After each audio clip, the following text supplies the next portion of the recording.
I feel like holding on the handlebar of that motorcycle because that's a sports motorcycle and you put a little bit of lean angle and it feels nice, and this one feels just like that. But the problem is, like when you're riding on this kind of a highway, you never face any issues. You'll feel this comfortable handlebar position, comfortable riding ergonomics. But you know, when you go to the city riding, you actually tend to do this because city riding is all about accelerations and decelerations. You might tend to put a lot of pressure on the handlebar. So let me give you a tip. There are certain things in this world which shouldn't make sense to everyone, but you just love it and you buy it. And this is one among them, the Triumph Tracker 400. What's up YouTube? Welcome to a new review, and here we have the latest Tracker 400. And as I said, this is something like that. It shouldn't make sense for everyone. It's a different genre of motorcycles, but you know, this is just lit. I have to say that. First of all, the styling looks way different from the other Triumph. I'm really happy for that. Triumph was actually copying from the bigger brothers, and Triumph never had an FTR before, and they are actually stepping into it. I'm saying that stepping into it because they haven't taken so much of steps in terms of a flat tracker, but this is a step towards that. So yes, it's a beautiful looking motorcycle. It's not just looking motorcycle, it's really good. By the way, don't get this motorcycle wrong as an off-roader. It's not an off-roader, it's a flat tracker. You should understand what it is. That means on a flat ground you can do that kind of a thing, slides and drift. That is the kind of thing that you can do. This is the reason why it comes with dual purpose tire, and it looks amazing. Just that 400 which is written over there is not tallying too much of into my eyes, that's all. But that gives a space that we can put whatever number we want. You can put your own number or you can put Rossi's number. I mean, it's up to you. It's your favorite number, you can keep it over there. Maybe 666 also if it works with you. So we have a small visor in front there, so aesthetically it looks so good in my eyes. And the tracker written over there and the tank, the riding posture is much different. It's a blend of the Speed 400 and the Truckstun 400. And we have seen this exhaust in the Scrambler, and as I said, we have that number board over there which says 400. I mean, I don't know whether you have to be so loud with the 400 over there. And this one gets a seat cowl. It looks good, probably because you know it's not a great pillion motorcycle. That's the reason why Triumph doesn't want me to keep a pillion and test over there. But you know, certainly looking from this angle, riding it around for some time, and I get to know that it's not a great motorcycle for the pillion, but certainly a brilliant motorcycle for the rider. And the back view is also good. You know, I really love it. You put an exhaust over there and it is going to look sexy. The tire actually makes a lot of difference, and I'm not quite sure whether that sprocket is actually bigger, but it feels bigger from the outlook. After a very long time, a Triumph 400cc looking 10 by 10. But there are certain things. It's a flat tracker, so when we get on the motorcycle, it's not quite a tall motorcycle, but you know, you see that I have almost planted foot. And when I take off the stand, yeah, this is my normal riding stance, and I put a little bit of lean angle, but this is something which you can manage it. This kind of a riding posture, it's not too relaxed, but it's not too aggressive as well. But you know, it's a wider handlebar. You know, you have to do this when you go for the flat track. So it's a wider handlebar, pretty much comfortable switches that we have seen with the previous Triumph. On the side you have the engine kill switch, caution lamp, and the ignition. And on the side you have the high beam and the pass switch over here. I button to navigate through this, the DRL switch button, indicator and the horn. This thing, it's a classic thing with the Triumph 400. You have everything here except that Bluetooth connectivity and all those things. You can switch off the traction control. You get 2 trip meters, the fuel gauge, tachometer, everything basic over there. One thing which I miss on this motorcycle, especially with this premium price tag, is quick shifter. Otherwise you got every other tech pack. And let's see how it sounds. Not much different from the previous Triumph.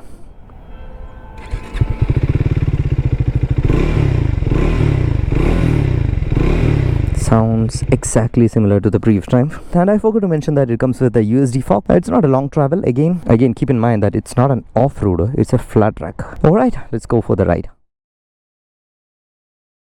Alright, we are back on road.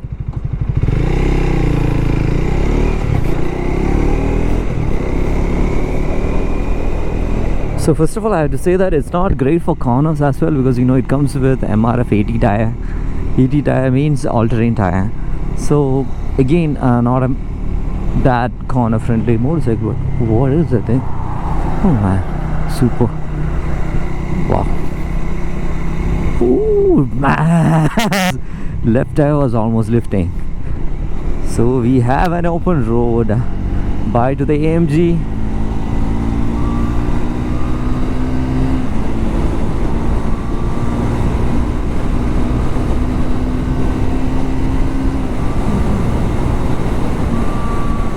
You know, this thing has got that full power. So the sweet spot of the motorcycle is actually at 110 to 120. That means that's a power band, and you get ample and enough of power and torque to cruise through this highway or to live inside city. If you are considering the 349cc of any of other motorcycles from this same lineup, don't worry, it's not compromising too much, but you can literally feel it over the top end. So on this one actually you can go, I think, till up to 160 to 170 top, and 110 to 120 is the comfortable speed. But the catch is how you sit on the motorcycle. Obviously, you know, I'm actually pushing myself a bit to the back side of the rider seat. Oh man, it's an open road. Let's do it. Oh, too much vibration on the foot peg.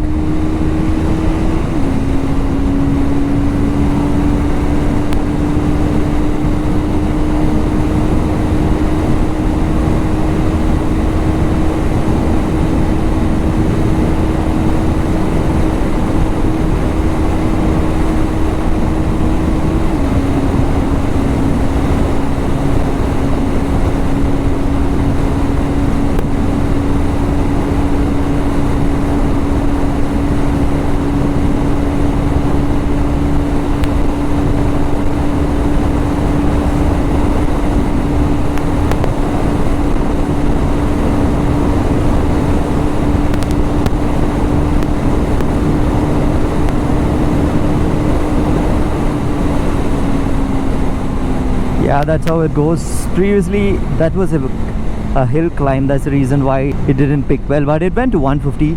But hell lot of vibrations, man. After 140, hell lot of vibration. When the bike is on to that upper RPMs, the bike literally screams and it gives a lot of vibration on the foot peg. I'm wearing a boot now, but still I couldn't bear it. So definitely, yeah, if you're going for the flat track, you will be facing that. And a little bit of heating issues there, to be honest with you, a bit of a heating issue.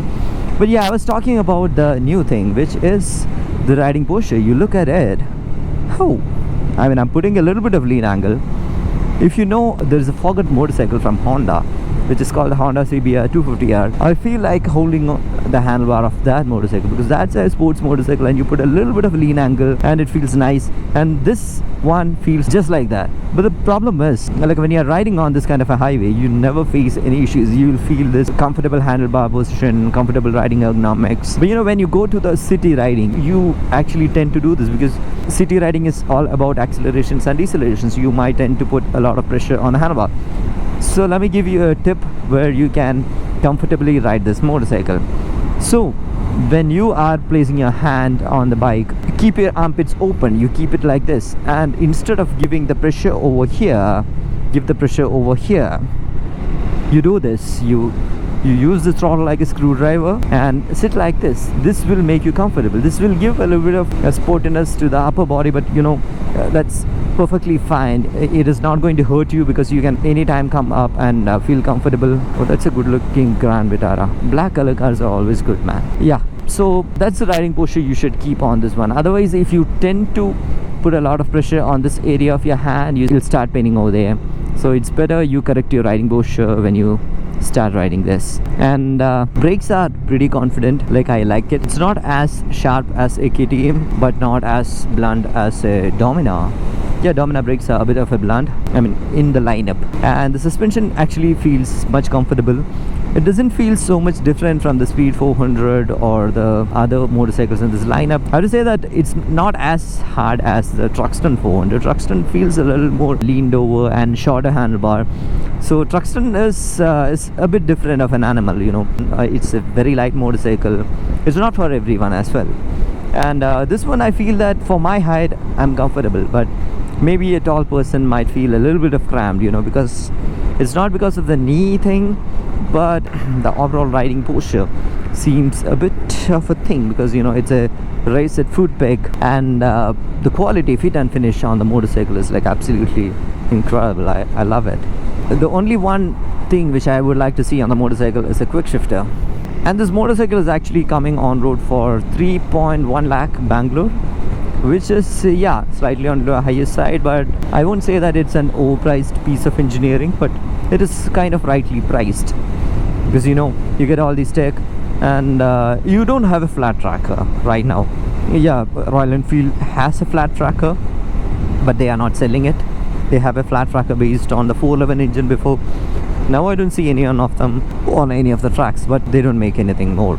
So you get a unique motorcycle. I'm pretty sure that it's not going to be a unique motorcycle because many people gonna buy it for sure. And the fuel efficiency can be debatable. The RI figures is 27 km per liter, so I believe that you can get a mileage of 25 km per liter inside city, and if you're riding hard it comes down to 20 to 22, and if you're riding like this you will be getting something at 30 or even beyond that. And the service details are like, it goes for service, the paid service once, and man, I don't know why today I feel it's a Volvo lorry. Looks nice.